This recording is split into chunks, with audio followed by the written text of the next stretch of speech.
Buenas tardes a todas nuestras seguidoras y a todos nuestros seguidores. En esta ocasión les voy a compartir información sobre jurisprudencia en materia familiar, específicamente en casos de asistencia familiar. Al ser una jurisprudencia de mucha importancia, voy a dividir el video en dos partes, una la contextualización y otra exclusivamente de lo que es la sentencia constitucional. Primero, vamos a partir mencionando que de manera general y por amplio conocimiento público, las personas sobre todo que están en juzgados de familia pidiendo asistencia familiar para sus hijos y beneficiarios, claramente se van a sentir identificados con esta contextualización, puesto que de manera general, salvo algunas contadas excepciones, el obligado dentro de estos procesos de asistencia familiar siempre tiene una tendencia a suprimir, ocultar pruebas para argumentar que no tiene solvencia, que no trabaja o que está impedido o que es estudiante o que es dependiente todavía de sus familiares y un montón de excusas vagas para no otorgar asistencia familiar. Entonces, en ese entendido, y también de manera, alarmante,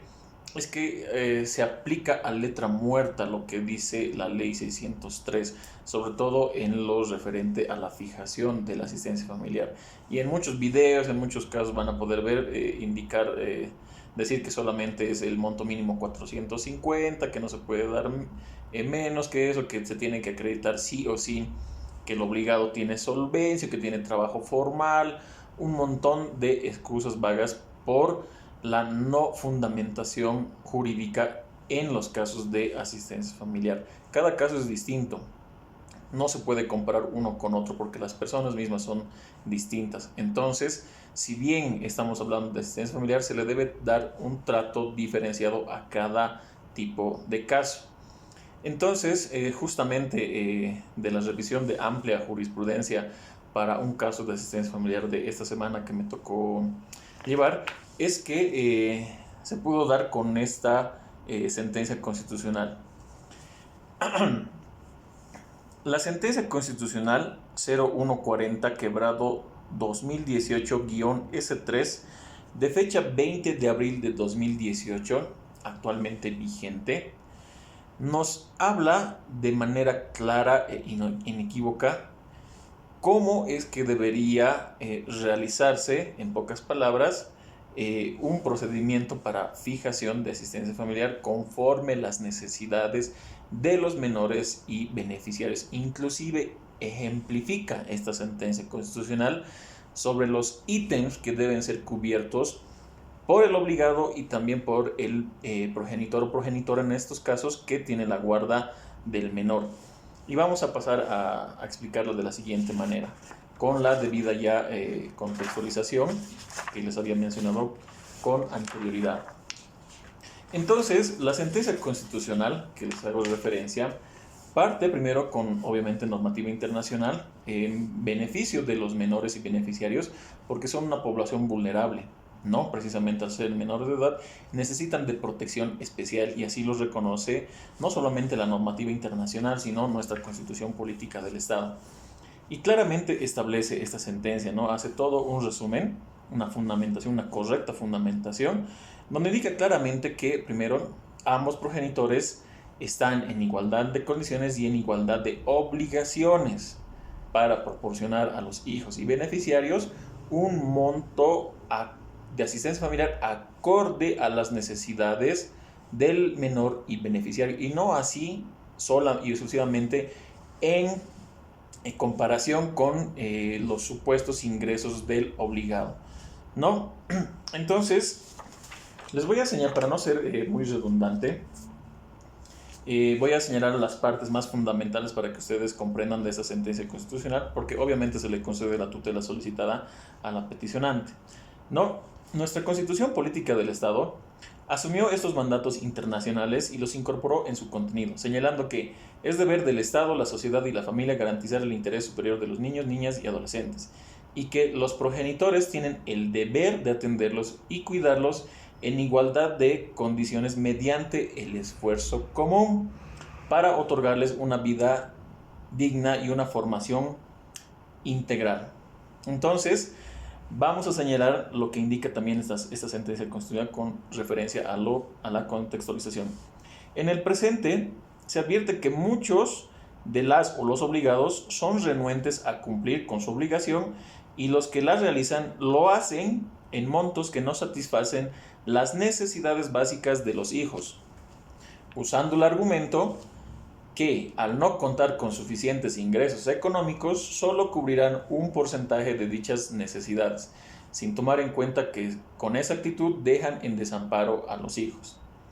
En mérito de ello, debemos señalar que los mandatos internacionales y constitucionales de protección y cuidado a los niños, niñas y adolescentes no fueron desarrollados ni dirigidos únicamente para aquellos progenitores que viven con sus hijos en familia constituida, sino también para aquellos que no vivan con ellos, debido a que las necesidades de otorgar una vida digna e integral a los hijos no disminuye ni desaparece con la separación de cuerpos de los progenitores, sino más bien se incrementa ante la falta de uno de ellos, ¿no? Continúa, la obligación constitucional e internacional de cuidado y atención a los hijos menores de edad debe ser efectivizada en igualdad de condiciones por los progenitores, madre y padre, ya que ambos tienen el mismo deber y responsabilidad de cubrir las necesidades de sus hijos, con la finalidad de otorgarles una vida digna y formación integral. Tomando en cuenta que la asistencia familiar constituye un derecho de relevancia, corresponde en el presente superar el argumento que algunas veces demostraban los progenitores que no tienen la guarda, es decir, los obligados y demandados generalmente, al señalar que al no contar con suficientes ingresos económicos, no podían cubrir en igualdad de condiciones las necesidades de sus hijos, desentendiéndose así del total o parte de sus obligaciones, afectando flagrantemente la vida misma de estos, sin tomar en cuenta, y ojo con esto, que cuando proceden de esta manera, lo único que buscan es que el otro progenitor que tiene la guarda, en muchos casos o en la mayoría de los casos las madres, se haga cargo de una gran parte o de la totalidad de los requerimientos básicos de sus descendientes, evadiendo así su responsabilidad el progenitor obligado. Entonces, ¿qué es lo que concluye esta sentencia constitucional? En dicho sentido, y ojo con esto, se entenderá que si las necesidades indispensables de los menores, no suntuosas ni superfluas, relacionadas a su alimentación, salud, vivienda, educación, recreación y vestimenta, es decir, los 6 ítems que corresponden a la asistencia familiar, resultaren ser mayores a las posibilidades económicas del obligado, este tendrá por regla general que efectuar todos los esfuerzos necesarios para cubrir dichos requerimientos, ya que, de no hacerlo, estaría atentando contra la vida digna de sus hijos, esperando que el progenitor o progenitora que tiene la guarda, la madre en la mayoría de los casos, sea quien cubra gran parte o todos los requerimientos de los beneficiarios, incluso redoblando esfuerzos o descuidando a sus hijos, más aún si se toma en cuenta que las labores de casa, las labores del hogar para el cuidado de los hijos representan un esfuerzo o trabajo extra que deben cumplir los progenitores que tienen a su cargo a los hijos. Entonces, y la parte más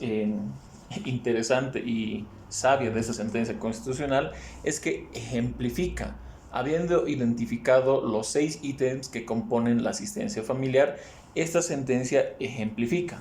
y dice así: consecuentemente, las autoridades judiciales, es decir, los jueces públicos en materia familiar, deberán propiciar que ambos padres sean los que asuman en igualdad de condiciones sus responsabilidades y además que las o los obligados en lo posible participen y se integren en el cuidado de sus hijos, asumiendo una u otra obligación de manera personal, haciéndose cargo, por ejemplo, de los gastos de educación y vestimenta, y el otro progenitor de alimentación y vivienda, o viceversa, o en otro orden, y ambos de la recreación. Es decir, que ordena a los jueces en materia familiar a que, si se encuentran con estos casos donde el obligado dice que no tiene trabajo, no tiene sustento y demás excusas vagas, es que el juez en última instancia debe determinar en igualdad de condiciones qué progenitor se va a encargar de ciertos ítems de la asistencia familiar y qué progenitor se va a encargar de los otros ítems en igualdad de proporciones. Por decirle un ejemplo con el que manejamos en este caso, esta última semana acá en esta firma.